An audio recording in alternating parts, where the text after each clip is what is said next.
بل یو غټ رواج خطرناک زمونږ په وطن کې دا دی چې که چا کې مړی شوي نو چې لومبی اختر پې راشي نو په خپله حجره کې کټونه واچوي، خلک ولځي او دعا ورته کوي، وی دا لومبی اختر دی. دا سخت جرم دی او ګناه ده. 3 ورځو نه زیات تعزیت په شریعت کې نشته. نو که یو 15 میاشتې شوي او 6 میاشتې او 8 میاشتې م شوي او لومبی اختر راغی، نو دا سلسلې ټول ورځ دا خلک دی هلته دوا لځم هلته ځم هلته ځم. ګوره دا اختر خو د خوشحالۍ شی دی، دا خو دې دپاره چې غمونه پې ختم شي.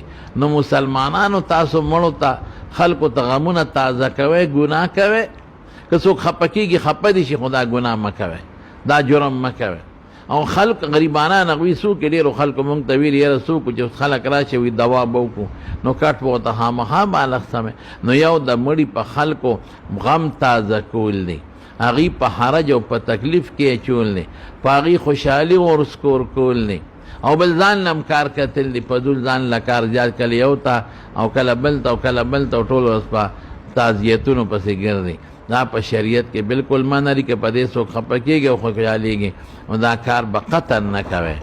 بل چې په چا مړي شوي که 6 میاشتې مخکې م شوي لومبی اختر پې راغی، نو خشته جامې نه اچوئ او زړې جامې اچوئ، خرینه جامې اچوئ. ولې؟ وایي مړی شي هلکه د مړي خو 2 میاشتې شوي دي، میاشتې شوې ده، 4 ورځې هر څو چې شوي، 7 میاشتې شوي. ولې ظلم کوئ، زیاتې کوئ؟ خدای در باندې خوشحالي راولي، تاسو د خدای خوشحالي نه قبلوئ او د غمرازي کوئ. غمرازي په شریعت کې نشته. لومبی چې اختر راغی جامې نه اچوئ. ښکلې که د چا مړی شوي نو بالکل 3 ورځې ورباندې تېري، دې جامې به اغوندي، بالکل دې واغوندي، اختر دې تېر کړي. که یو ښځې خاوند مړي او د هغې عدت نو په عدت کې هغه خشته یا ښکلې جامې نشي اچولی، هغه یو پکې مستثنا ده. دا د اختر مطابق یو څو رواجونه دا ناروا دي. زما وخت چې څومره مسلمانان اوري نو په دې د عمل وکړي، دا د شریعت احکامات الله ما اجر ورکړي. ټول اورېدونکو دوستان چې څوک اوري او څوک ګوري، زما د طرف نه ټولو ته د راتلونکي اختر مبارکباد دی. الله مو اختر مبارک کا، الله مو روجی قبول کا، الله مو عبادت قبول کا، او الله دا رمضان او اخترونه په مونږ بار بار راولي او په خوشحالی دی په مونږ رب العالمین راولي.